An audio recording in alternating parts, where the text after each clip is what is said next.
They turn out well. Oh, okay. There we go. So welcome to the Tudor lecture. This is the introductory slide, so you know you're in the right place. And just to let you know who I am, this is my email address if you'd like to contact me for any reason with questions or comments or suggestions. And I'm very open to that. And also, this is my website if you'd like to take a look at my work. And the6hourartmajor.com is where you can see all my upcoming lectures and classes. And here is the book I wrote, The Art of Looking at Art. And it is a general guide to all things having to do with art. And this is kind of what I use to make me look legitimate. So anyway, to the matter at hand, we're going to talk about the Tudors. The Tudors ruled for only about 120 years, and yet they're one of the most recognizable names there is, probably one of the most famous dynasties ever to rule, except maybe for the Bourbons in France, Louis XIV, before the Revolution. But the Tudors have had countless movies made about them. There's a play on Broadway called Six right now about Henry VIII's six wives. And there's even a movie about Anne Boleyn's sister. Anne Boleyn was Henry VIII's second wife, and her claim to fame was that she had an affair with Henry VIII before her sister married him and probably bore two of his illegitimate children. So they are a source of endless fascination. They're also, the reason probably I think for that is that number one, there's such a drama. I mean, people are fascinated by the TV show Dynasty, and this is like a dynasty, of a country for real. And it's got a lot of drama attached to it. And it's also got a huge cast of characters because Henry VIII had six wives and all of his children wound up ruling, even though they were only around for 120 years. Now, the Tudor claim to the throne was very tenuous. Henry VII, who founded the dynasty, was the illegitimate child, the pre-marital child, should we say, of Edward IV, King Edward IV's fourth son. So to be the illegitimate son of the fourth in line for the throne, is a pretty tenuous claim to the English throne, but he did wind up on the throne eventually. The Tudor family compensated for their lack of legitimacy to the throne. And remember, this is not an absolute rule like in France, like under Louis XIV or something. Ostensibly, anyway, the royalty in England is a constitutional monarchy, and B, rules, at least ostensibly, with the consent of the people. So they compensated for their lack of legitimacy. And this is something that was very obvious in the Metropolitan Museum's very recent exhibition on the Tudors, that they surrounded themselves with all kinds of artisans, and they imported art and objects from all over Europe to show that they had a lot of culture. And culture, or the acquisition of culture to this day, is still a hallmark of establishing yourself and showing that you are for real. They came to power as a result of the War of the Roses. And this war lasted from 1455 until 1487. And this was a war between two branches of the same family. This was the House of Lancaster and the House of York. Lancaster is represented by a red rose, and York by a white rose. These symbols are a little bit amorphous because the Lancaster family, or branch of the family, did not really adopt the red rose as a symbol until really kind of late in the war. And the York branch of the family had lots of other symbols to represent their branch of the family, but it just became kind of poetically convenient to compare the white and the red roses, and they became kind of symbolic of the entire war. Now, this was in two branches of the Plantagenet family. The Plantagenet dynasty had been in power for about 300 years, and both sides of the family, these two branches of the family, claimed legitimacy to the throne. Lancaster had occupied the throne for about 50 years, and there were reasons why their claim was being challenged. The War of the Roses might never have happened except for the fact that England was at the time in a state of near anarchy. Henry VI was the Lancaster king, and he was married to a woman named Margaret of Anjou. she was the real power behind the throne. Henry was kind of mentally incapable of ruling. He had some kind of mental illness that put him in catatonic states for weeks at a time. At one point, he had to leave the throne for a really long time, take a kind of leave of absence from the throne, and Margaret kind of ruled in his stead. So this put England in a state of anarchy just by his lack of ability to rule. Also, the 100 Years' War with France had ended only 2 years earlier. Now, the 100 Years' War, this is very famous for having Joan of Arc in it, being burned at the stake by the British, because this is a war between England and France over who ruled the northern part of France, including Paris and the city of Reims, where the French kings were always crowned. So England always sort of claimed to have a hold on the French throne, but we're going to get into that a little later as well. In any case, under Henry VI, the 100 Years' War had been going on, had ended only 2 years earlier, and he had succeeded in losing all of England's territories in France, except for one town in the north, a port city called Calais, and he eventually even lost that. So Henry VI lost all of England's possessions in France, but they did hold on to that claim really until after the French Revolution. And we're going to see the fleur-de-lis play in as a symbol of Tudor power throughout the entire lecture. Am I going at a good pace? Is everybody following so far? You got to pay attention because there's a whole heap of Henrys and Edwards. And if you lose attention for even a minute, you might lose total track. It's Edward after Henry after Edward after Henry. It's very easy to get confused, but I'll try to keep it as clean as possible. In any case, let's go ahead a little bit. Yes, we talked about all this. This is what happens sometimes when I talk too much, is that I go way ahead of my notes and I forget what I'm supposed to talk about next. So the next slide is that, ironically, neither the House of Lancaster nor the House of York won the war. The Tudor branch of the family under Henry VII actually won the war. And we can explain how that happened exactly. But in an effort to create peace, Henry VII created what was called the Tudor rose. And that's also going to be seen a lot throughout the lecture.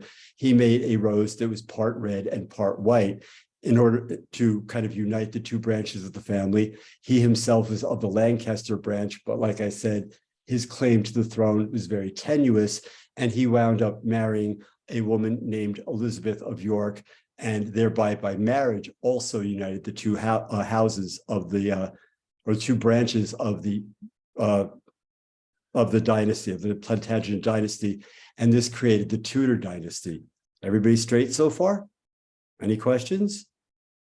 Okay. So we've got this all straight. So how this happened exactly is that Henry VI was overthrown, probably murdered by Richard III, who was in a Shakespeare play, actually. Richard III is a character in a Shakespeare play. And in order to gain the throne, he probably had Henry VI murdered, because Henry VI was imprisoned in the Tower of London for a while. And he also killed his own two nephews in order to gain the throne.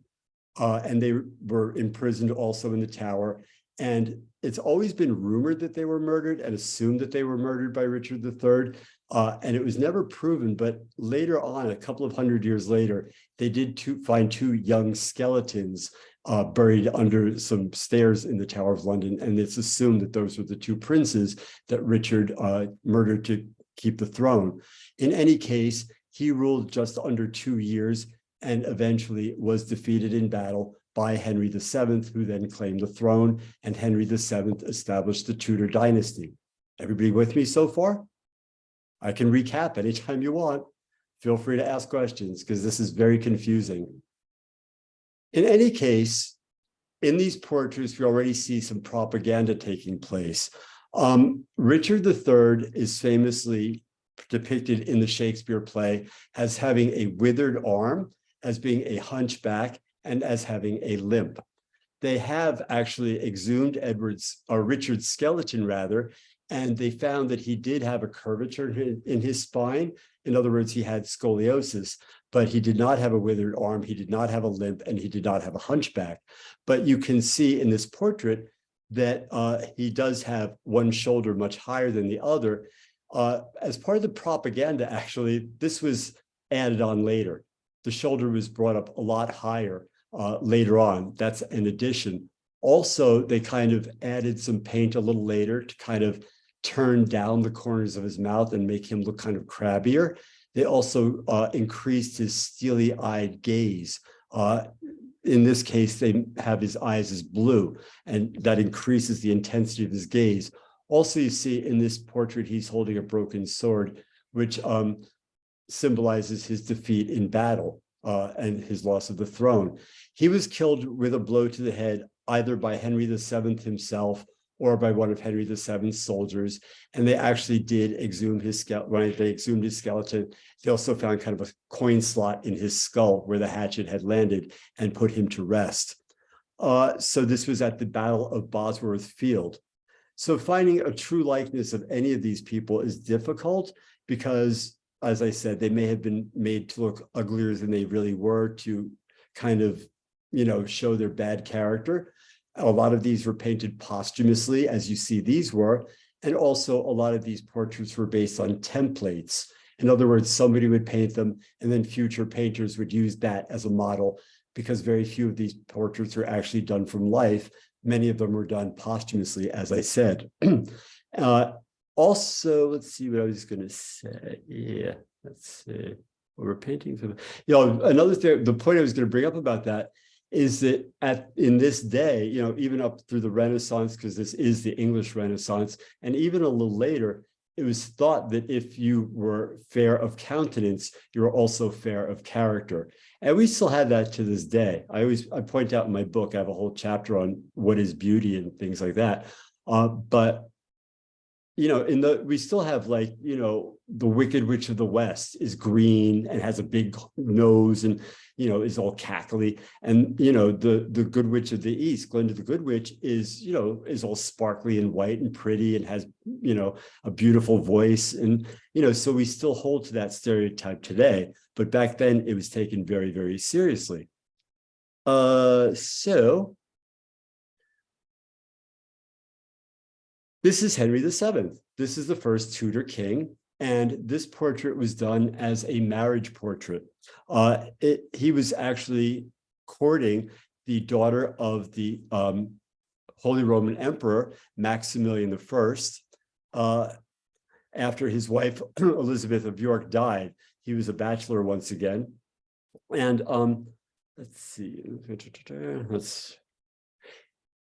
Yes, this is a marriage portrait. So he's dressed very well. He was not particularly a great looking guy, and he had notoriously bad teeth, even for those days.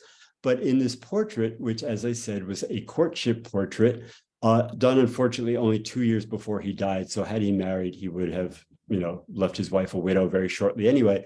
But he is holding, as you see, the red and white rose in his hand, and that is a symbol of his house, and to show that his house is established.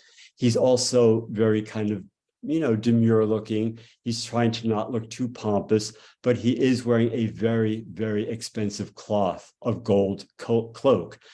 This fabric was very, very expensive. Fabrics are going to play a lot into a lot of these portraits. We're going to talk a lot about cloth, because clothing, fabric, was one of the most expensive things you could buy in those days.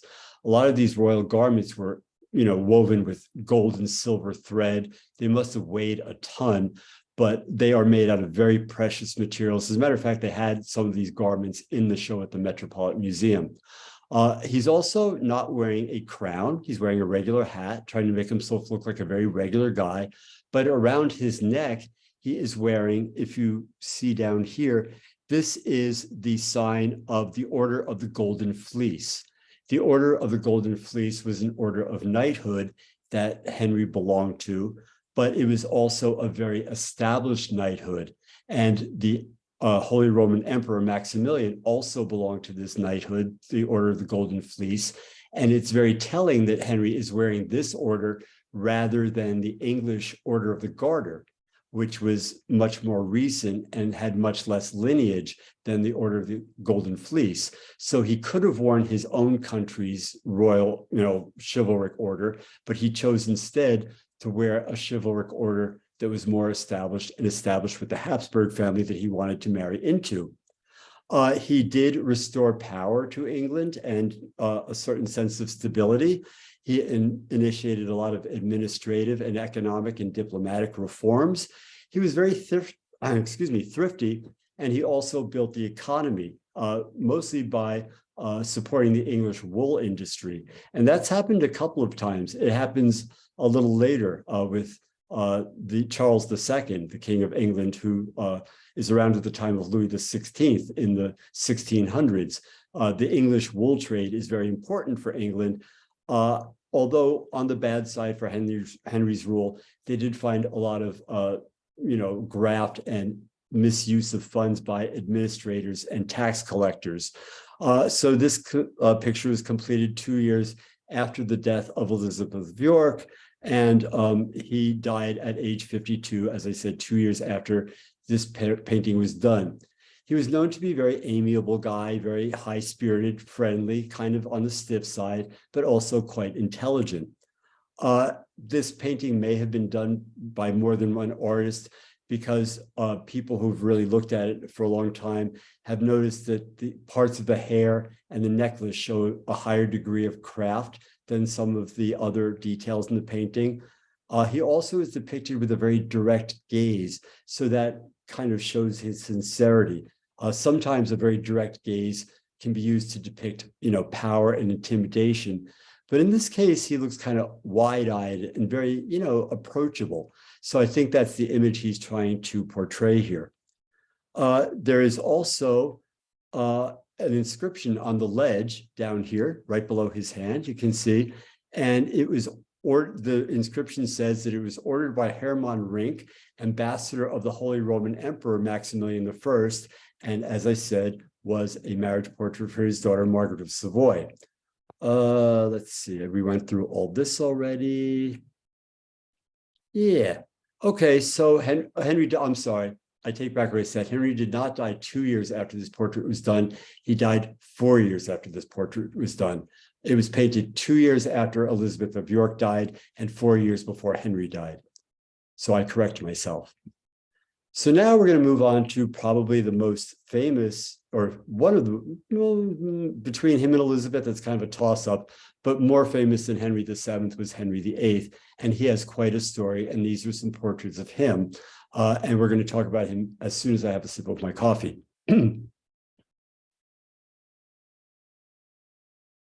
So Henry VIII has a 36-year reign.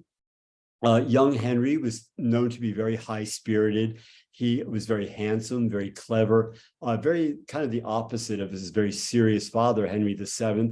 He was over 6 feet tall. He loved jousting and hunting, loved to give big, lavish parties. He composed music. He also did certain very good things for England.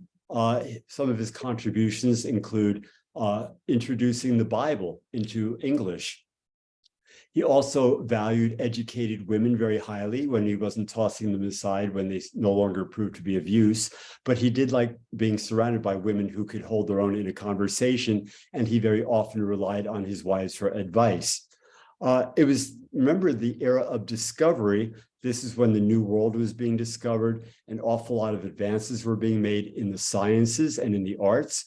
And he promoted education throughout his entire kingdom. He really called for his entire citizenship to be educated. So that was a major step forward. He encouraged scientific advancement and founded what would later become the Royal College of Physicians. He also, even more so than his father, really brought England into the Renaissance, because England was kind of a backwater, and it had really been at war for a very long time with France. It was very unstable. This wasn't considered a major power. Really, France was the major power in Europe at the time. He also established the Royal Navy and encouraged a lot of shipbuilding. He built a lot of forts in order to defend England from invaders. Now let's talk about his downside. He was an indulgent spendthrift. He built an awful lot of palaces. For example, a really grandiose one at Hampton Court. He ruled with an iron fist and executed. He executed, according to rumor, 70,000 people during his reign, although by a lot of historians, that number is thought to have been highly exaggerated. These numbers can never really be proven, but that was the rumor that went around at the time, or that's what a lot of people have said in the past. He also had several of his friends and closest advisors executed, not to mention his wives. Well, let's get into that, including Thomas Cromwell, who was his chief minister after his fourth marriage tanked. He had Thomas Cromwell executed for that. He was very bellicose. He went to war an awful lot, but got very few gains out of it. He married his brother's widow. His brother Arthur had been married to a woman named Catherine of Aragon, and he married her. She was a Spanish princess, and he married her shortly before his coronation, but we're going to get into that a little later. So this is a very famous portrait of Henry VIII, kind of his iconic stance. It's very, very bold. I mean, he's almost a perfect square. And I found this online. It just kind of cracks me up that somebody put, emojis on all of his wives according to how Henry felt about them. But this is by an unknown artist. It's circa 1520. Let me see. Am I on the right? Where am I? Yes. Yes. Well, I'm sorry. I'm on the wrong slide.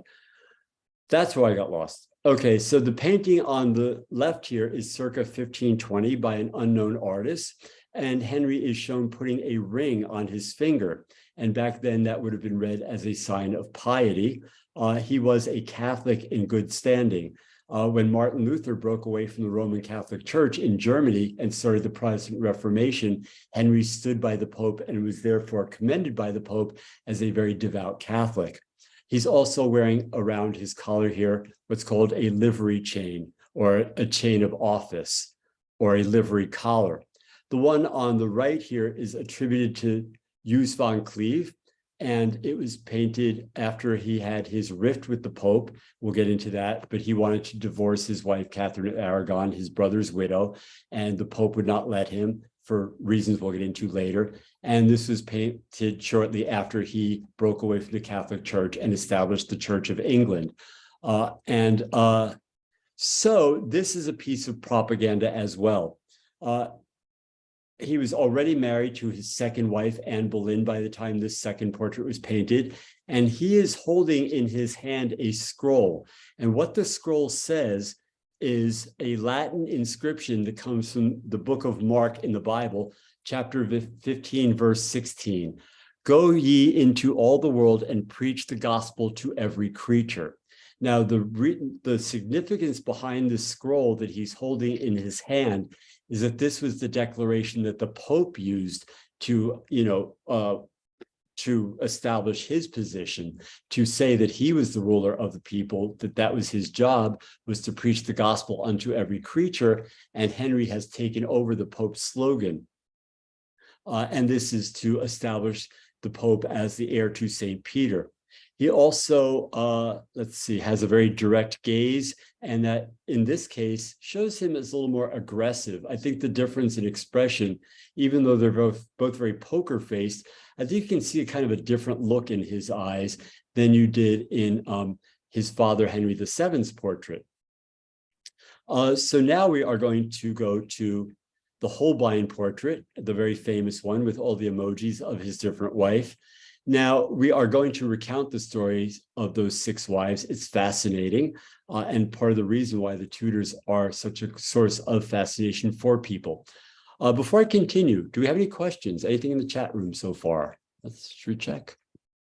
Am I still going at a good pace and everybody's holding on? Okay, feel free to interrupt. You can raise your hand. You can put things in the chat. You can even unmute yourself if you want. So this was derived from Holbein's portrait. Hans Holbein was a German artist in England. he may have been a closet Catholic. We don't really know that for a fact, but it would have been a very dangerous thing for him to proclaim himself as a Catholic. But he was kind of the official portrait painter of the Tudor court, and he was used very frequently. And this is based on a portrait of King Henry VIII by Hans Holbein that was in Whitehall Palace, which burned down in 1698. In any case, this became a very iconic pose of Henry's. It's very aggressive. The spread legs thing, the arms on the hips kind of thing is very, very arrogant. Kings very often struck very arrogant poses, but even by king standards, this was very, very bold kind of stance, especially having your legs spread like that, like really holding your stance. Also, if you notice, his left hand is very close to his dagger. And this is so iconic, actually, that Charles Laughton referred to this portrait when he played King Henry VIII in a movie. There are no accoutrements, however, of royalty. He does have on that livery collar around his neck, but he's not wearing a crown. He has very square shoulders. I mean, padded shoulders always make you look very powerful. If you think of the Armani power suit from the 1980s, big padded shoulders are all the thing. And he also has this codpiece, and codpieces were a very, strong side of masculinity. There are comparisons that you could see actually at the Metropolitan Museum show. They had this portrait hanging, and they also had an actual suit of Henry's armor, and his legs have been way elongated in this portrait. Even though Henry was over 6 feet tall, they made his legs longer than they were, and you can see it because the portrait is pretty close to the armor, and you can compare the two and see that his physique has been changed somewhat. Let's see. He was already having health problems by the time this portrait was done, but he's portrayed as very healthy, very robust. Eventually, he was already, having trouble walking. He had a 54-inch waist and a painful leg ulcer that caused him a whole lot of discomfort. Eventually, he became so heavy that he couldn't actually ride into battle on horseback and had to be carried into battle on a litter. So let's talk about his wives, and we're going to show them by themselves without the emojis and, return them to their dignity that they deserve without the rating of what Henry thought of them. So let's get into this story here. It's a fascinating story. It's been done millions and millions and millions of times, probably most famously in the 1970s with Keith Mitchell playing Henry VIII, The Six Wives of Henry VIII. It was a great series. And then not long after, they had Glenda Jackson playing Elizabeth I, and that was also a kind of iconic performance. But they've been portrayed by millions and millions and millions of actors in millions and millions and millions of movies. In any case, we're going to start with Catherine of Aragon right here. As I said, she was a Spanish princess. She was married to Henry's brother, Arthur. Arthur died and left her a widow, he married her in 1509 rather. She was very capable, very strong-willed woman. Arthur had been betrothed to this woman since the age of 4. They got married when both were 15, which was not uncommon in those days. And Arthur died only 5 months later. Meanwhile, Catherine wound up acting as the ambassador to Aragon, which was a kingdom in what's now Spain, for a year after he died, and she was actually the first female ambassador in all of history. She also, in 1513, served as a regent and ruled England in Henry's absence while he was off fighting in France. During this battle against France, when Henry was off fighting with France, she actually repelled an invasion by the Scottish and delivered a speech to the British troops that rallied them to their success, all about, British patriotism and the strength of British soldiers. And she gave this very rousing speech to the soldiers and spurred them into victory. However, Henry sought an annulment from Catherine after 15 years of marriage because she had not produced a male heir. And that was probably the driving force of Henry's life and why he went through so many wives. And we're going to get into that whole story as we go on. So she did not produce a male heir. She did produce a daughter named Mary, who was Catholic. And Henry said that the marriage between him and Catherine was cursed right from the beginning because he had, in a manner, committed incest. He cited a chapter or verse or something in the book of Leviticus, and Leviticus seems to be all about what you should and should not do in the sack. But there's a particular chapter or verse in Leviticus that talks about you should never see your brother's nakedness. In other words, your brother's wife's nakedness. And the fact that he had seen this same woman naked that his brother had was considered incestuous and therefore sinful. And that's why she wasn't able to produce a male heir. Couldn't have been Henry's fault at all. In any case, so he sought an annulment from the Pope, and he did divorce her eventually. The Pope was kind of between a rock and a hard place because the popes had been invaded by the Holy Roman Emperor, and the Holy Roman Emperor, Charles I, was actually the nephew of Catherine of Aragon. So the Pope was stuck between trying to please Henry VIII, who was ready to rebel against him, and also trying to placate the Holy Roman Emperor, who really kind of had the Pope as his puppet. So the Pope kind of played a cat and mouse game with Henry for a very long time. And Henry eventually just got fed up and said, okay, that's it, I'm leaving and I'm establishing my own church and I'm divorcing my wife and there's nothing you can do about it.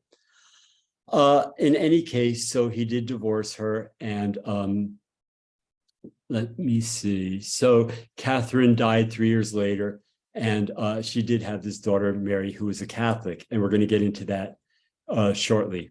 After we get through with Henry VIII, we're going to get into his daughter, Mary I, and all his children. In any case, he immediately married Anne Boleyn shortly thereafter, after divorcing his wife. He already had an eye on Anne Boleyn. It seems like, the ladies in waiting of the court were kind of a pool of potential wives for Henry VIII. And he already had his eyes on Anne Boleyn, and he married her shortly thereafter in 1533. And her religious affiliation is unknown. It's not known whether she was a Catholic or a Protestant, but she did produce a daughter named Elizabeth, who was undoubtedly a Protestant. So Henry has, by his first wife, a Catholic daughter, and now he has a Protestant daughter. And then, unfortunately, Anne had 3 miscarriages, and Henry's affections for Anne then switched to another lady in waiting named Jane Seymour, who was Anne Boleyn's lady in waiting. So he had Anne, his wife, charged with trumped up, charges of adultery, saying that she had incest with her brother and that she was trying to overthrow the crown. So all these were totally fabricated charges, but she was beheaded in 1536 when her daughter Elizabeth was 3 years old.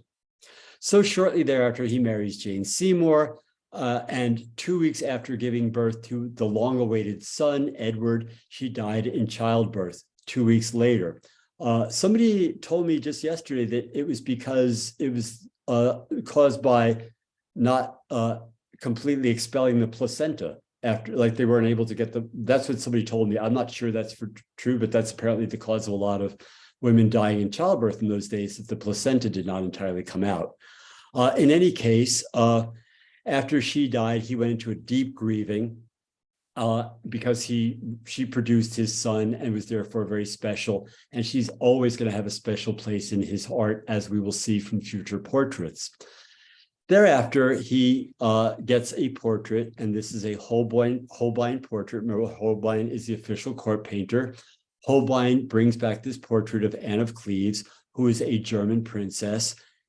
And then Henry met her, and immediately upon meeting her, just didn't like her. Just for some reason, he said that Holbein made her look better than she really was. That could very well be. We have no idea what she really looked like. It could also be that her manner was a bit too prim and proper, and that she was a little too, not a little too coy, or a little too serious for Henry's taste. In any case, the marriage was annulled after only 6 months, and she was changed the title of kind of king's sister. In any case, he had already fallen for one of Anne of Cleves' ladies in waiting, and her name was Catherine Howard.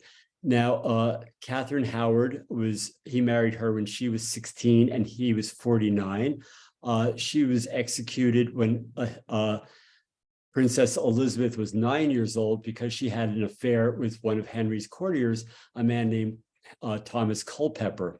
And she was already 7 years younger than Henry's daughter, Mary. So you have to think about that. Henry's first daughter is 7 years older than Henry's new wife, who was only 16 at the time. In any case, she's executed summarily for having an affair behind Henry's back. And then he falls for a woman named Catherine Parr. Catherine Parr is his last wife. And by this time, Henry is such a wreck that she basically winds up being his nursemaid and not much more than that. And she outlived Henry by 2 years, but then died in childbirth herself. Excuse me. Another sip of coffee, if you don't mind.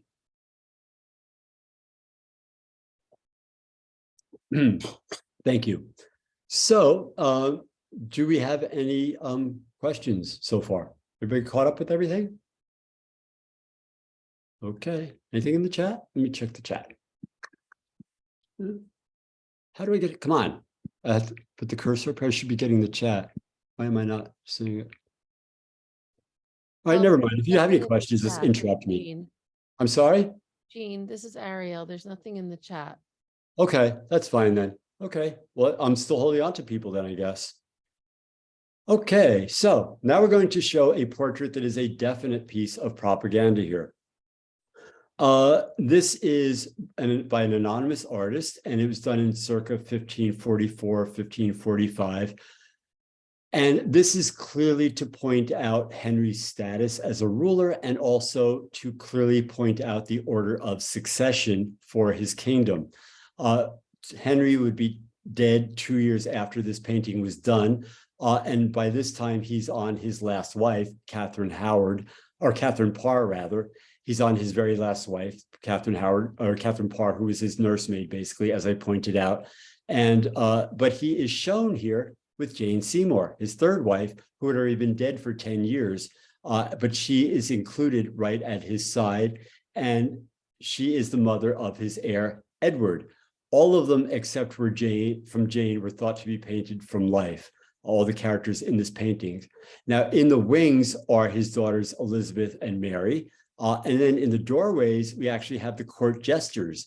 This here is a woman whose name is thought to have been Jane Beaton, but she's generally known as Jane Fool with an E on the end. And she may be the only portrait ever of a female jester.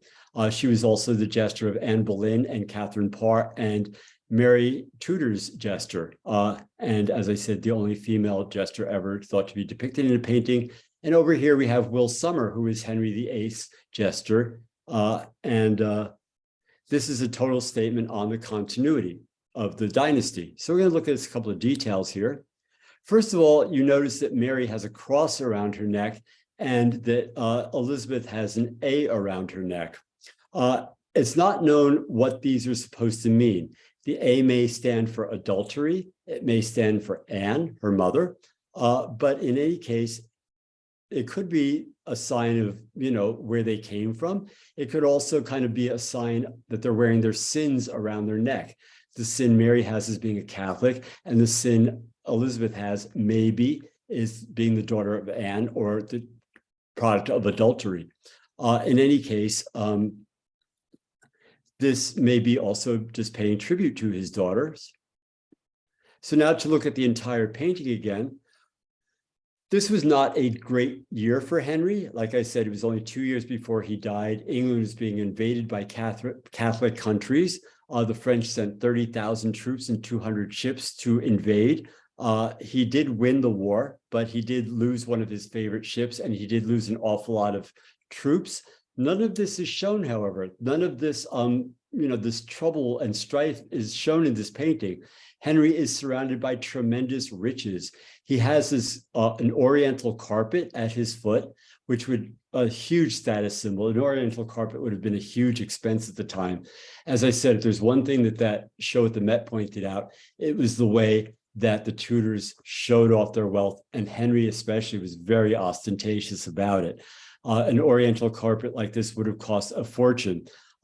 It's also very often shown as a status symbol. You see here a portrait of the Virgin Mary with an oriental carpet at her feet, and also this same kind of canopy above. And that was a real status symbol as well.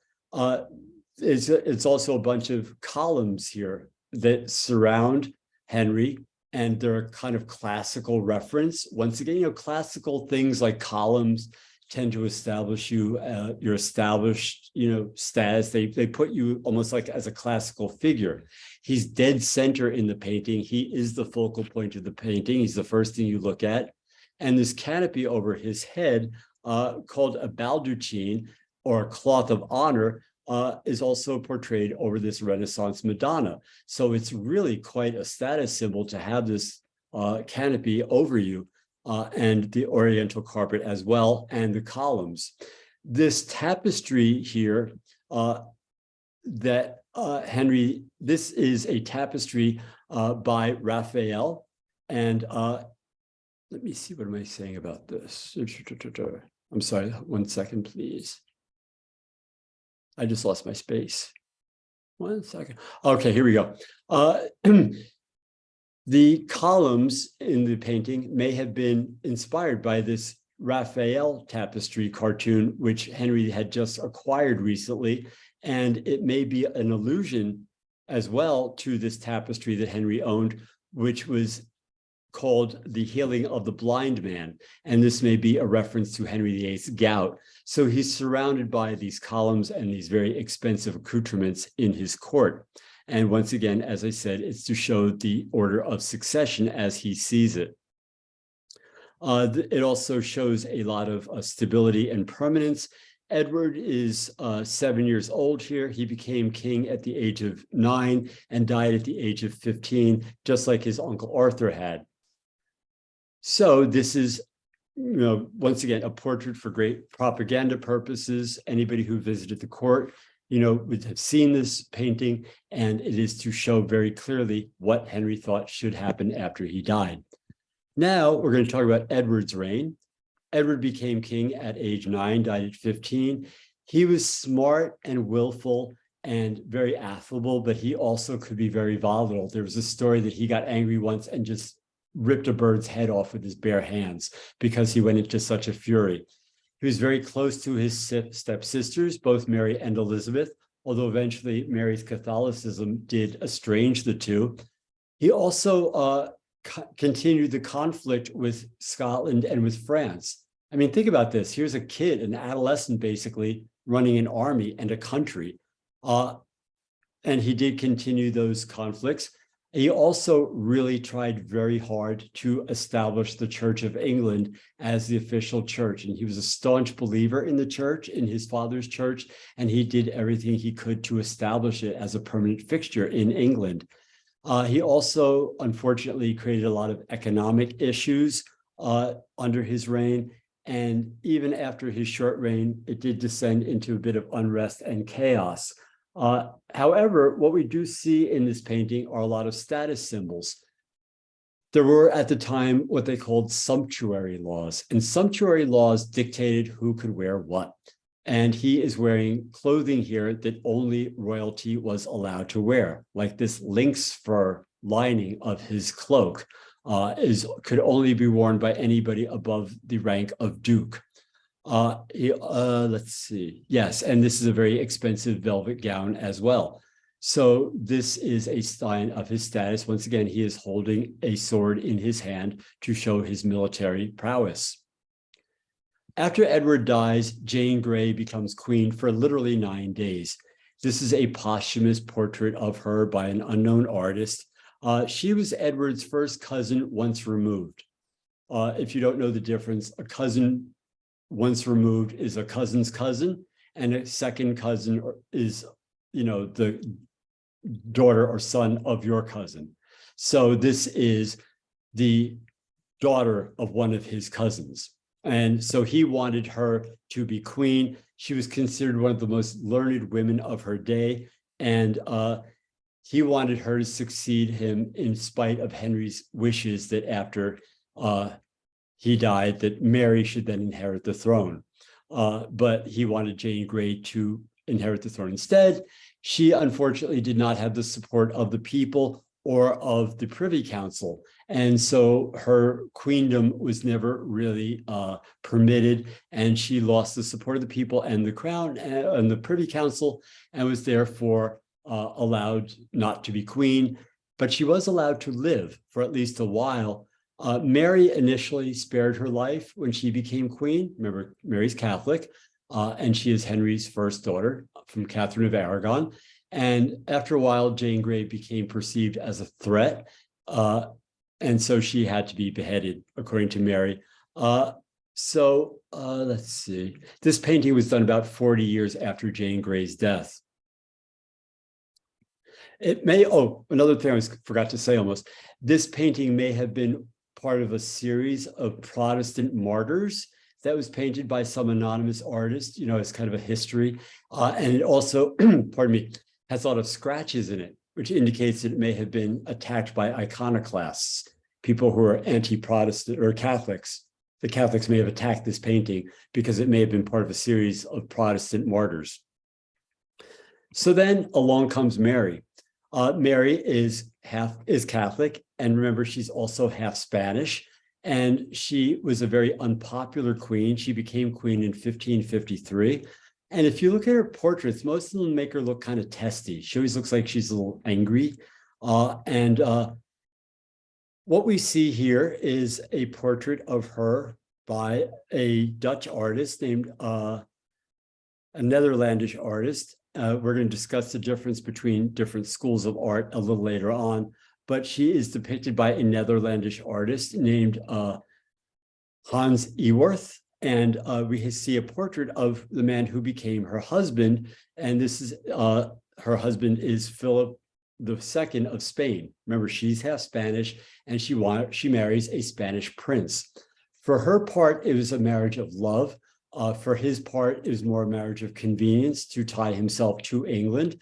He is the son of her first cousin, Charles V, and he is 10 years her junior. And he is also part of the Habsburg family. He is a Catholic Spanish Habsburg. So this is a real marriage of status for her, as well as a marriage of love. Charles the king had abdicated to his son Philip. And as I said, it was more of an emotional, religious attachment for her and more of a political attachment for him.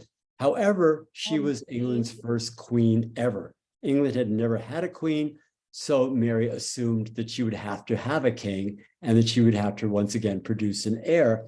And they kind of ruled as co-rulers. She wasn't queen in her own right. She really kind of shared a lot of her decisions because she thought she had to have a husband there because England had never had a queen before. So she assumed that England would want to go back to Catholicism. They did not. And there were a lot of persecuted people. A lot of Protestants were persecuted. And this is a piece of anti-Tudor propaganda, atrocity propaganda, as it's called, where you blame the enemy for the worst kinds of sins imaginable. Although in this case, it was probably true. Although it's really not known how severe the Marian persecutions, as they came to be called, were. A lot of people, she became known eventually as Bloody Mary. They said, oh, she executed all these Protestants. But then a lot of people said, though, maybe those numbers were exaggerated too. And besides that, her father, Henry VIII, probably killed a whole lot more people than she did. So maybe her title of Bloody Mary was a little bit undeserved. In any case, this is an illustration from a book called Fox's Book of Martyrs, also called Acts and Monuments. It came out in 1563 and was written by a man named John Fox, who was a Protestant. And it's a history of Christian martyrs throughout Western history, emphasizing, of course, because it's meant as religious propaganda, English Protestants. And this illustration shows the first Protestant martyred by Mary, and his name was John Rogers, and he was the first victim of the Marian prosecutions. This book was widely read throughout England, especially by Puritans. And in case you don't know who Puritans were exactly, the people who landed on Plymouth Rock, this will always stick in your memory because you probably don't really necessarily know what, they were kind of touted as rebellious English people who had to escape prosecution. But what they really were was ultra Protestants. The Puritans were people who thought that the Church of England did not break away far enough from the Catholic Church, and they were therefore prosecuted, and they did eventually come to America, but that's what their religious stance were. They were ultra Protestant Protestants. In any case, Mary died after 5 years childless, and Philip lost his kingship. So we move next to Queen Elizabeth, who's probably about as famous as her father, and she was as virginal as he was marriage conscious. She never married throughout her entire reign and never produced an heir, and that became a cause of some consternation.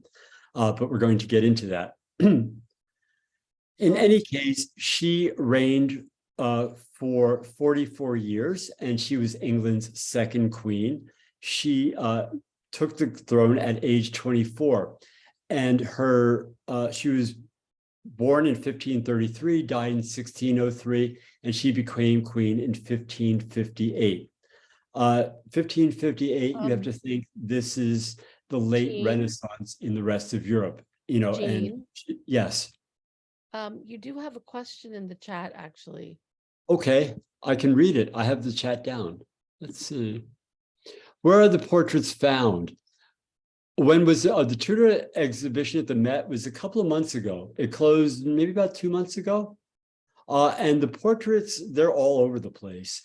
That's the thing, this collection of, the thing about the Met exhibition that was really great is not only did it include a number of these portraits in person, and I'm not sure what museums hold all of them, but they are in various museums throughout the world, but they had to go through a lot of work to collect all these portraits, a lot of which are very iconic, but they also had a lot of stuff.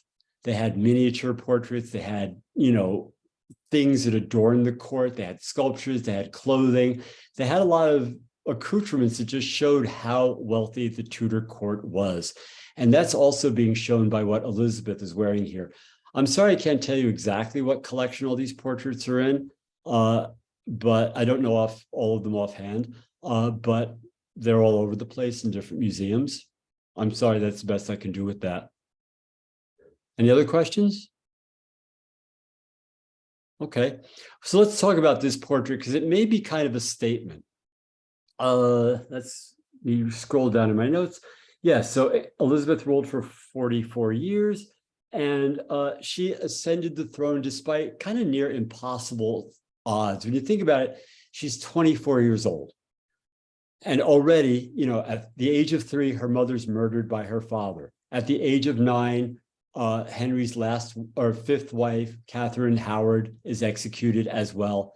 And Catherine Howard was close enough to age Elizabeth that they were kind of buds. So this is another traumatic event in Elizabeth's life. Then she had to witness the death of her stepsister and her stepbrother before she ascends the throne. She also, she's only the second ruler in England who's a woman after a first very disastrous rule by a woman. So she's really got to prove herself. Plus, she's also a sole woman ruler in Europe. Remember, she's surrounded by hostile men who really want a piece of England, and she has to use her marriageability and her availability as a marriageable property to her advantage, and she played it for all it was worth. She, unlike her sister Mary, did not assume that there had to be a king. Maybe she was soured on men because of her father's behavior. That's psychology we can't possibly get into. But even more than her father, who, by the way, I forgot to mention, had at least 98 portraits of himself done. And as a mark of loyalty, also, a lot of nobles would have copies of these paintings made for their own collections to show their loyalty to the crown. So she really used her portraits for propaganda even more than her father had. And she used them to craft her own image and to establish England as a major power. So she had a relationship also with Philip II, her ex-brother-in-law, but it was quite different. He tried to court her for a while, but she kept spurning him and turning him down until eventually he gave up, and eventually they would go to war together. And we'll get into that a little later, but there was a lot of belligerence back and forth. In 1584, Philip signed a treaty with a bunch of other Catholic countries who to fight against England. And also Elizabeth allied herself with Protestants in the Netherlands who were rebelling against Spain. Because remember, at this time, the Netherlands was a colony of Spain, and it was called the Spanish Netherlands. Eventually, it would become Belgium. But that was, so she took sides with the Netherlands against Spain. That didn't endear her to Philip any. And English ships started to pirate Spanish trade ships. So all this really got under Philip's skin, and eventually they went to war. And this is the famous, Battle of the Spanish Armada that the English would eventually win. We'll get into that a little later. In any case, Philip did send his armada to invade England and was defeated eventually under Francis Drake. That's another famous name that comes out of this whole thing. And we'll discuss that, as I said, a few slides from now. Let's talk about this one here, this portrait that we're going to talk about here. Elizabeth brought a lot of stability, economic and social, to England. She was a very important ruler, very much beloved. She also firmly entrenched Tudor power, even though she was the last of the Tudors. This painting is attributed to a Dutch painter named William Scrots when Elizabeth was a princess and she was age 14. It was probably made for Henry VIII, but it first appeared in the collection of her half-brother Edward. According to a tribute to Scrots, who was fired by Mary I, by the way, she is depicted as a very wise and learned young lady. She is holding two books, which are assumed to be the Old and the New Testaments, which, remember, are very significant considering that England had a religious breakaway from the Catholic Church. It also gives her a feeling of studiousness, earnestness, piety. And one thing to bear in mind with Elizabeth's portraits, her hands are always very prominently on display. Elizabeth I was very, very proud of her beautiful hands and always showed them off. Now we're going to talk about Elizabeth's gown. Oops, we have to advance the next slide. Elizabeth's gown is very, very expensive. This is a close-up of this kind of material that it was made out of. She was a very thrifty shopper and very wise with money to the point of almost being cheap.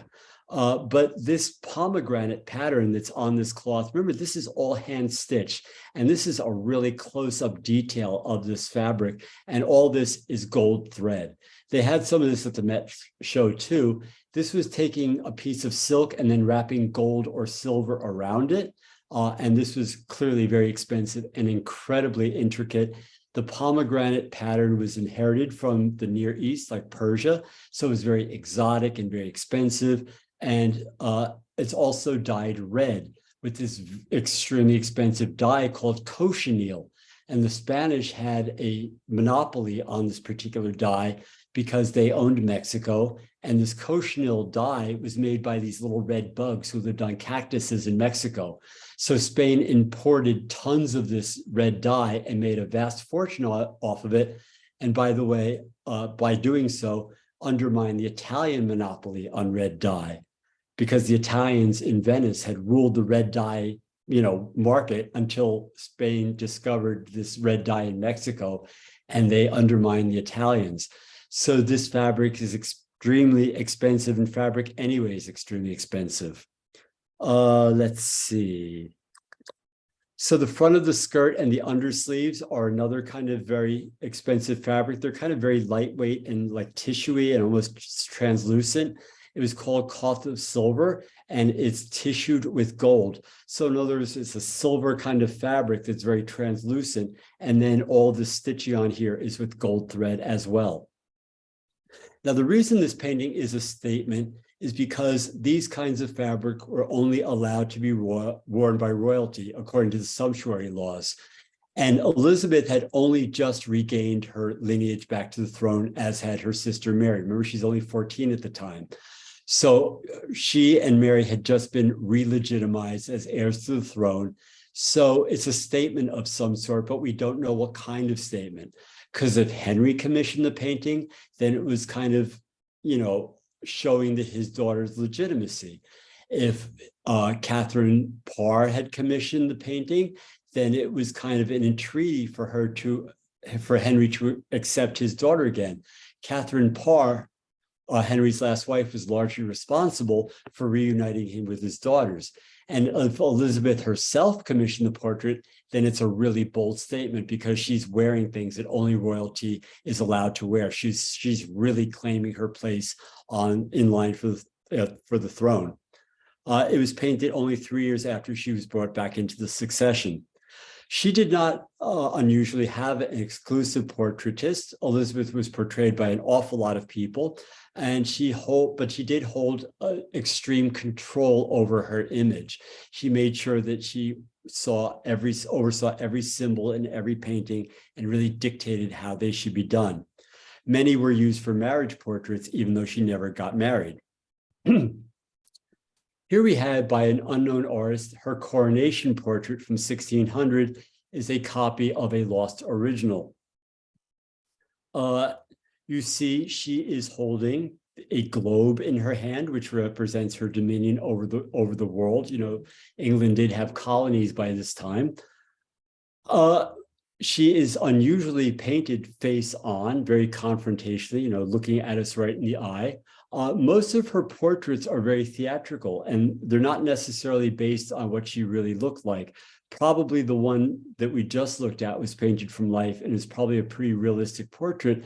But after a while, they get more and more theatrical and almost to the point of being kind of bizarre.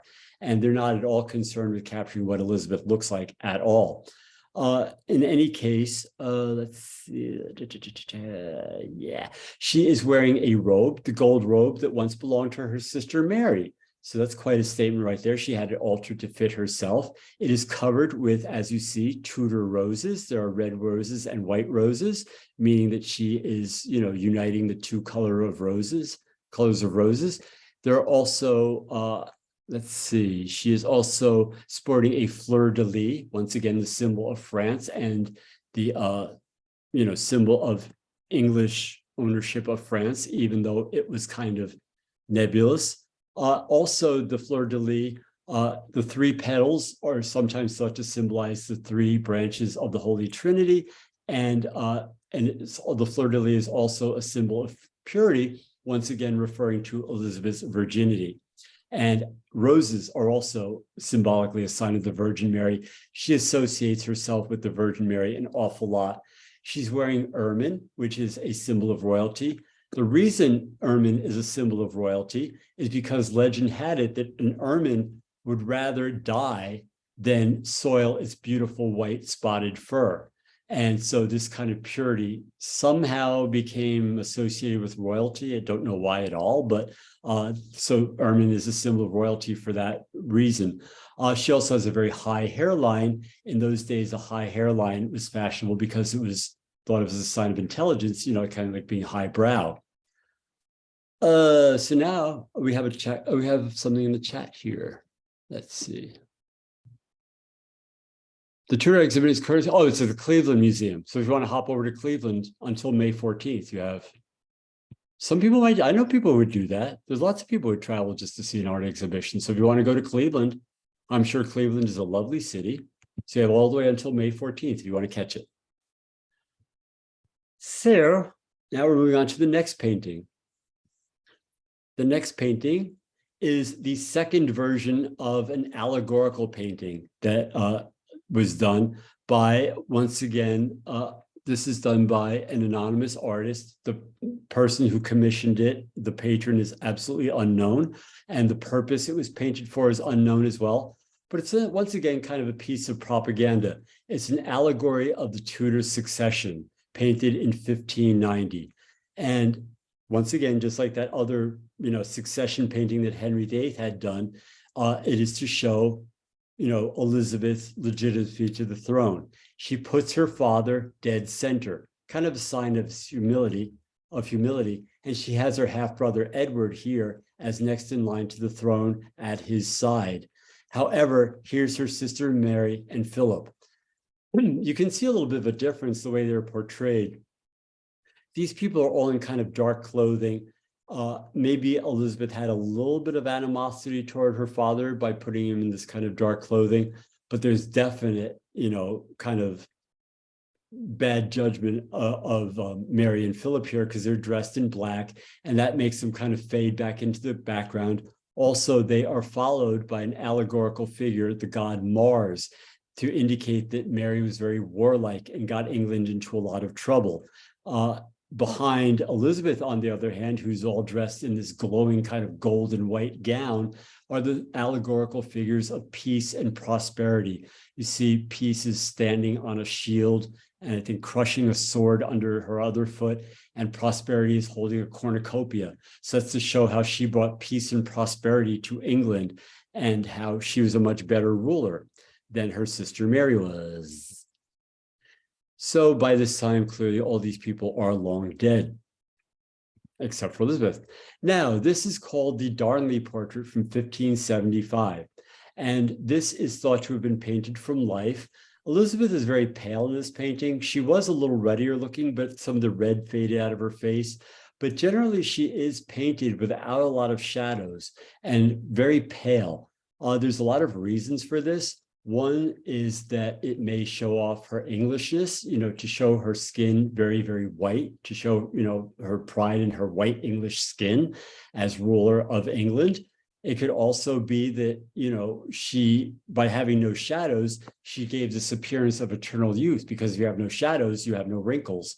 Also, there were a lot of times when she compared herself to the sun, and we'll see that allegory being made later, that comparison. And if the sun is the source of light, clearly the sun has no shadows on it because it is the source of light. And Elizabeth thought of herself as the source of all light for England, and she should comparatively have no shadows on her face as well. Her portraits do not age very much as time goes on. Now, she is depicted wearing a Polish-style military doublet, which makes her look very masculine and, makes her look very powerful and authoritative. Her crown and her scepter are off to the side, almost like props. Once again, like Henry, she's not wearing the accoutrements of royalty. They're off on the side to show her deference to her people. She also had this huge pendant hanging from her waist, and around the corners of the pendants are various Roman gods to show that she is very well versed in the classics, very well educated, that she received a full liberal arts education, and that she's very, very smart. If you also, a lot of these paintings look very kind of crude because of the lack of modeling and shadows and the almost kind of, very linear appearance, a little on the crude side, but that's very much on purpose.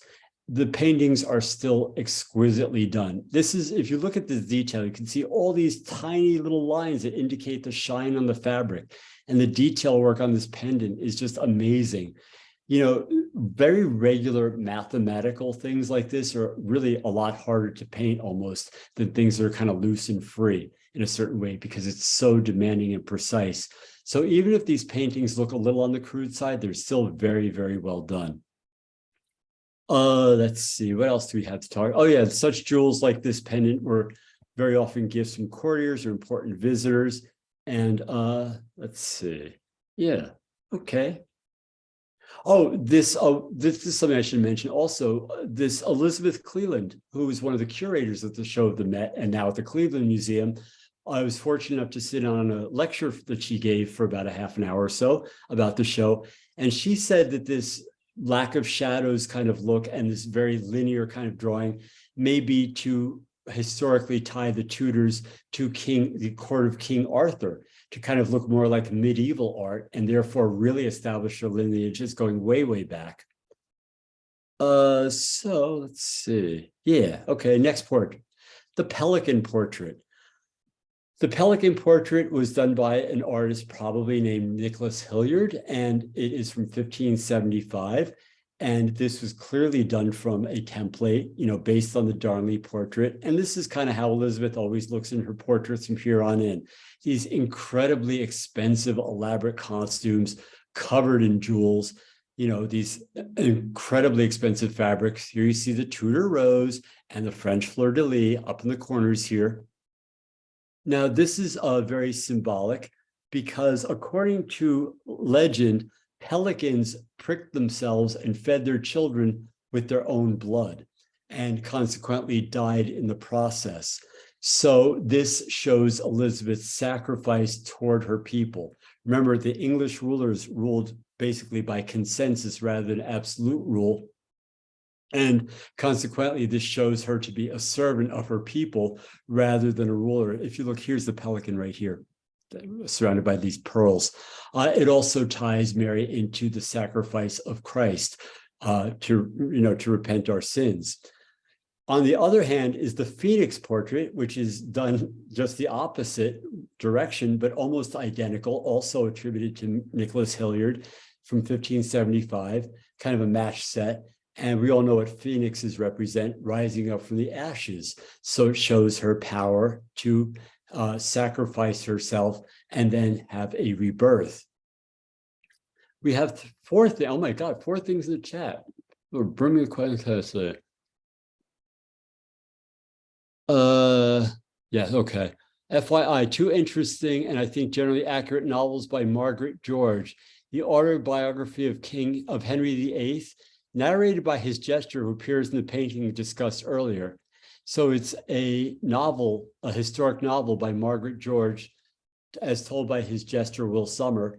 And the other one is Mary, Queen of Scots, who was the Catholic comparator to Elizabeth I. Yeah, Mary, Queen of Scots had a claim to the throne, and Elizabeth had her off kind of because she saw her as a threat as well. She kept her in prison for many, many decades, actually. In the portrait with Henry and Elizabeth, who was the child between them? That was King Edward. And why is Elizabeth's necklace in the later portrait looped to one side? That I couldn't tell you, but it may have just been a fashion. But pearls also, we're going to get into this in the next portrait called the Armada portrait. Let me close the chat and move to the next portrait, the Armada portrait. Remember, Philip II invades England after some taunting on the part of Elizabeth. And this is kind of a get even with her ex-brother-in-law kind of painting called the Armada portrait from 1588. And there are three versions of it. It's by an unknown artist, although it was formerly attributed to an artist named George Gower. Three versions, yes, of this painting. And it's almost kind of like a sequence. In this window, you have the arrival of the Spanish Armada. I think there's a close-up of this. Yeah, there is.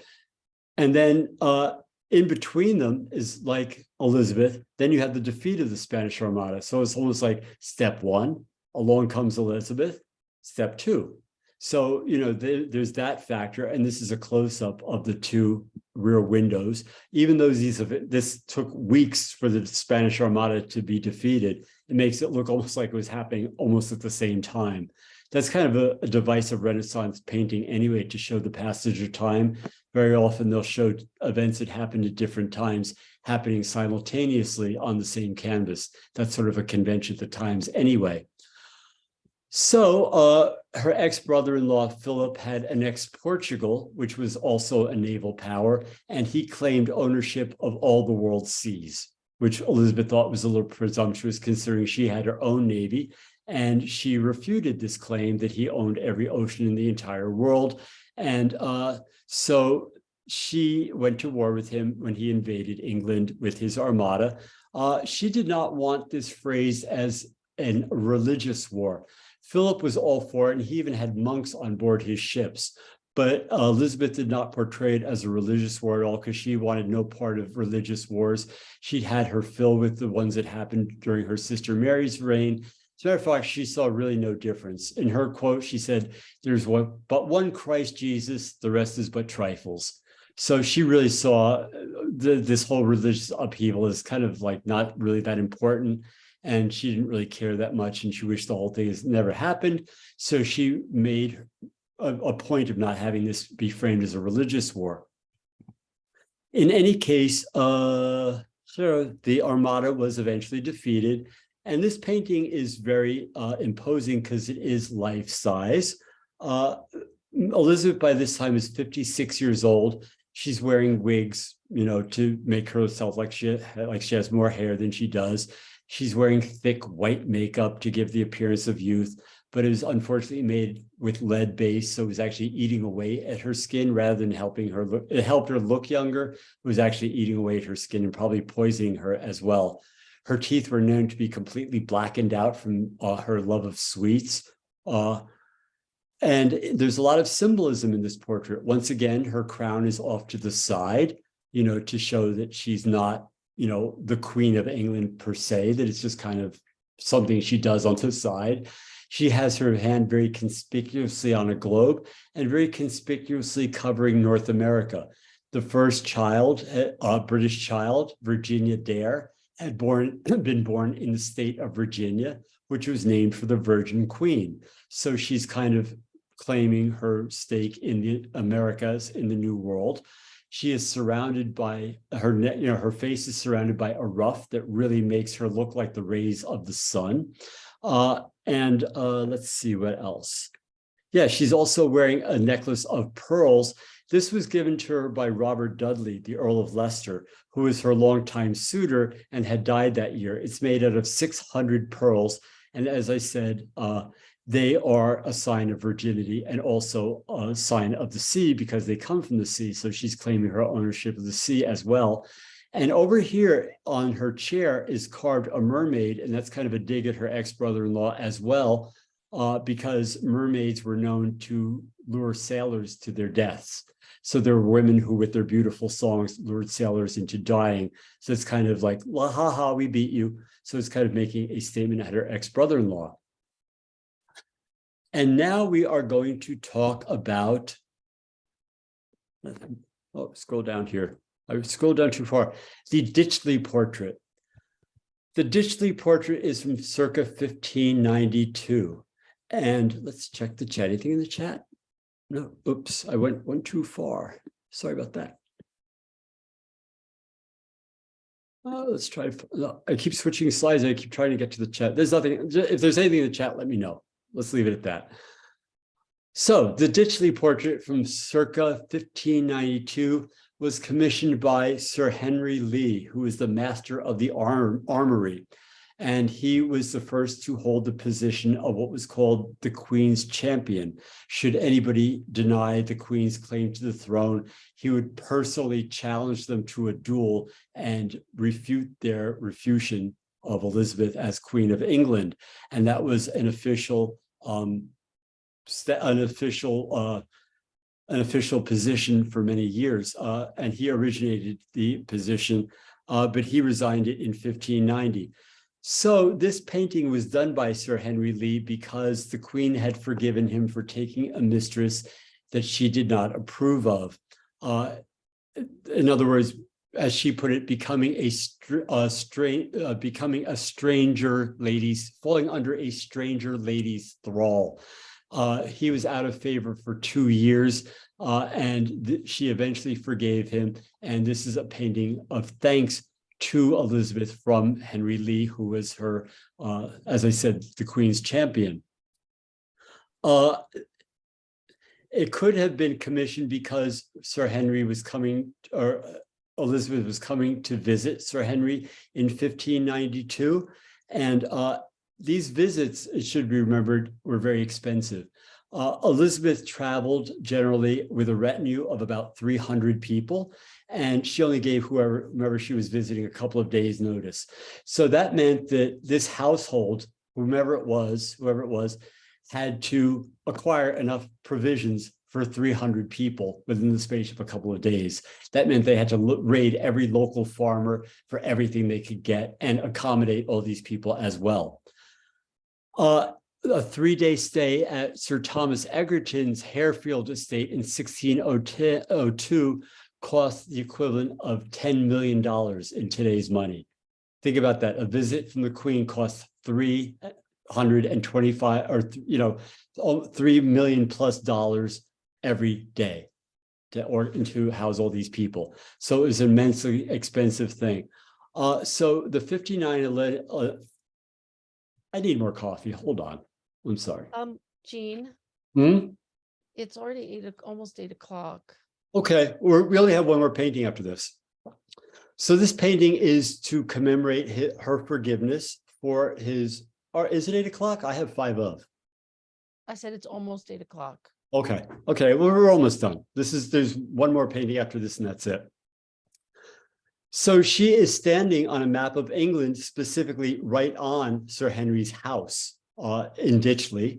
And you see that there are sunny days ahead and storms behind. So it is thought that this represents Queen Elizabeth's forgiveness. She is dressed in white, symbolizing her virginity, and is once again holding a Tudor rose. There are 3 fragmentary Latin inscriptions written on the painting, and it's thought to refer to Queen Elizabeth's forgiveness of Sir Henry. She gives and does not expect. She can but does not take revenge. In giving, she increases. So all these are thought to be meant to placate Queen Elizabeth, and behind her is a sonnet thought to be written by Sir Henry himself, and the subject is a poem and how comparing Queen Elizabeth to the sun. Now, these theatricals that Sir Henry was in charge of as one of his duties as for his office as the Master of the Armory. That's what his title was, the Master of the Armory. He would give these lavish parties that were held in honor of Queen Elizabeth's coronation. And this is a portrait of the 2nd Earl of Essex, who was one of the Queen's favorites and had lost the battle and was trying to get her forgiveness at one of these pageants by dressing in funeral gear to indicate that he, was mortified to death at having lost this battle. She did not take the joke lightly, and eventually he led a rebellion against the Queen and was executed himself. He happened to be the adopted son of one of her other favorites from the past. And this is the last portrait we're going to look at, the rainbow portrait from circa 1600. And this is very theatrical. I always think of it as almost like a costume, like you'd see maybe Titania wearing in Midsummer Night's Dream. And Midsummer Night's Dream had only been written a couple of years earlier. But in any case, the rainbow portrait is attributed to an artist named Marcus Gerhardt the Younger. And it's one of the last portraits of Elizabeth. Her dress is covered with wildflowers, which are indications of an old Roman goddess named Astrea, who is a virgin goddess of justice, innocence, purity, and precision. And so once again, referring to Elizabeth's virginity. Also, this goddess Astrea's return to earth would symbolize the beginning of a golden age. Astrea was also associated with Virgo, which was coincidentally the Virgin Queen's birth sign. Isn't that a coincidence? The pearls, once again, are virginity. She has a crescent-shaped jewel that represents the moon goddess Cynthia, who is the original Artemis, and once again, a virgin goddess. She has a snake embroidered on her sleeve to represent her cunning, a red-shaped jewel she's wearing that indicates how she rules from her heart. And the rainbow is symbolic, once again, of Queen Elizabeth being the sun, because over here, there's a little Latin phrase, without the sun, there is no rainbow. So this is all referring to Elizabeth as the queen, as the sun queen, almost like Louis XIV was the sun king. So after Elizabeth's death, the throne, having no heir, goes to James I and starts an entirely new dynasty. James I and James VI. He is the first ruler to kind of create the United Kingdom, because due to his association with Mary, Queen of Scots, who was his mother, who was executed, he is King of Scotland. And then he also, by inheriting the English throne, becomes king of England and Ireland. And this is how the United Kingdom is formed. And this is where we end the lecture. I think it's exactly 8 o'clock. I think I finished just in time. Do we have any questions? Check the chat. Anything? Anybody have any questions or comments that you can now vocally voice? Because I'm done. Feel free to unmute yourselves. I found the whole lecture extremely informative. I know very thank you. little. I know very little about English history, so it's a good inducement for me to do a lot more reading and learning more about it. Yeah, it's a fascinating history. I mean, Yeah. another really interesting point is, William the Conqueror, the Norman invasions. That's a whole nother thing. Because that's a really, that's when England became like kind of part of the continent. When William the Conqueror came from Normandy in France and invaded England, and that's kind of why all the English government words are French, like parliament, duke, lord, all those terminologies come from France because of William the Conqueror. And that's another famous story that's told in the Bayeux Tapestry, if you want to tie that to art. Oh, maybe you can do a lecture about that sometime. I'd be glad to. I could make a lecture on the Bayeux Tapestry for sure. Actually, that's actually a part of a larger lecture I do on propaganda and art. And that lecture is really long. I mean, that whole lecture all told is like 8.5 hours or something. And it's been chopped up into other littler lectures. So, and anyway, there is something in the chat. Oh, fascinating. Thank you, Natasha. Thank you for your comments. It's much appreciated. I do get a lot of fulfillment out of this. When people say they enjoy the lecture, it's nice to turn people onto art. And this is the thing too, it's a point I made when I give my art appreciation lectures, is that people say, oh, I don't understand modern art. I don't get modern art. It's like, well, you don't really understand classical art either, because unless you understand all these stories of what the paintings are and who the people are and what all the symbols in the paintings are, you're not really going to understand these paintings. I mean, would you really know necessarily that, when you see a pomegranate in a Dutch painting, it's a symbol of Christ? Right. Because get this, on a pomegranate, that little doohickey on the top looks like the crown, looks like a crown, and shows Christ as the King of Heaven. And then the red inside of a pomegranate represents Christ's blood, and the split open pomegranate represents the open tomb of Christ. So would you know that if you saw a pomegranate in a painting? Of course you wouldn't. So that's why I like telling these lectures, because there's a story behind the paintings, besides telling history. So I have a question. This is Tracy. Speaking of symbolism in painting, I wrote just an undergrad paper about the Lady and the Unicorn tapestries at the Cluny. And one of the things was that there was always a lion and a unicorn to represent summer and winter. And I noticed in that one late painting of Henry VIII, when he had his prodigy around him and Jane Seymour, that behind him looked like a lion. It did. I'm sure that's what it was. I didn't know that. Lion. I don't know if that was a unicorn or not. Let's have a look. I don't mind. You have to go, wait. Was that the one? Go forward. Go back. Go backwards. Okay, there you go. I can't Definitely see it quite lion clearly unicorn. enough. That's a lion. It was a unicorn too. Interesting. Undoubtedly. Okay. So that represents summer and winter. So I guess that represents that they're rule all year round kind of thing. It might be. Yeah. It was also regal, I think. Yeah, probably. Yeah.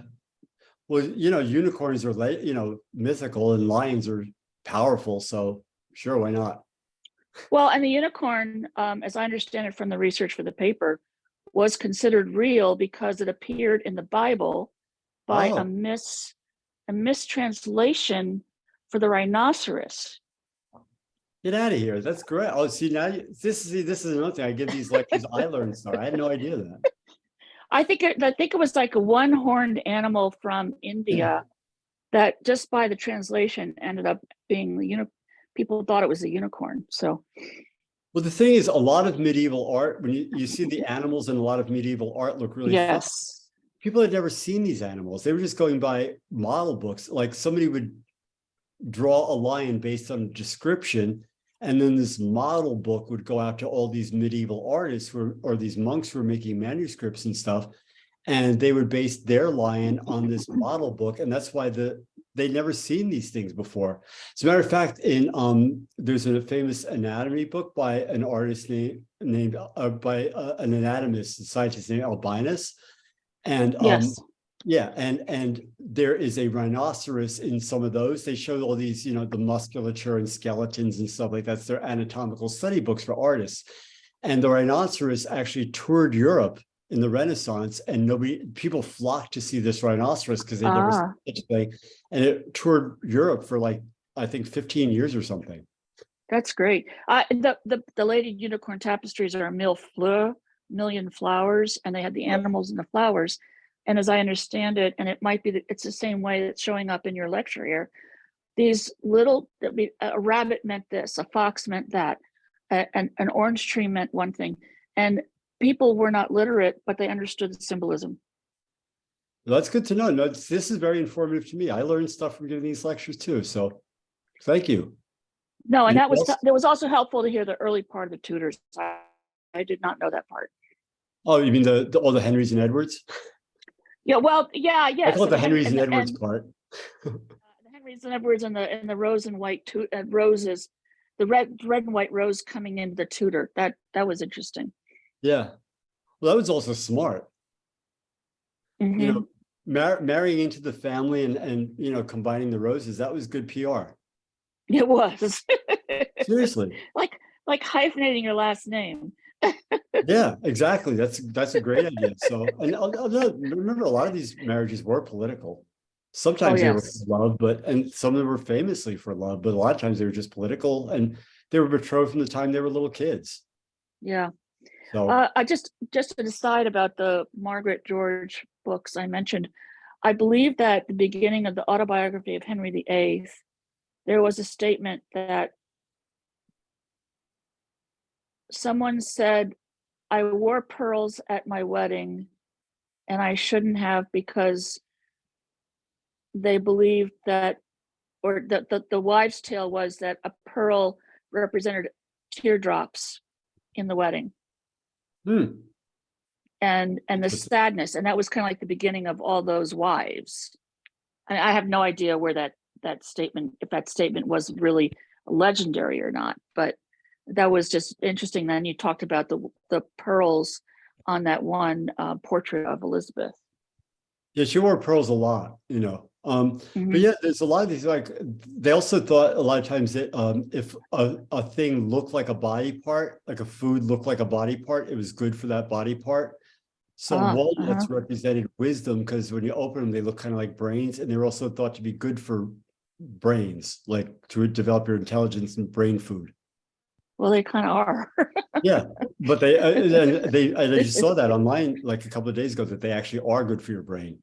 Yeah. So, but that was a thought, and that's why when you see a walnut in a painting, it represents wisdom. So there you go. Well, thank you else? very much. Yeah, I'm ready to go. If everybody else is ready to go too, let's call it a night. How about that? I'm hungry anyway. I have to eat my burrito. This is being recorded. I should watch what I say. Oh, thank you, Don. I'm glad you enjoyed it. So should we stop the recording now? All right. All right. Well, thank you everyone for coming, and maybe we'll see you.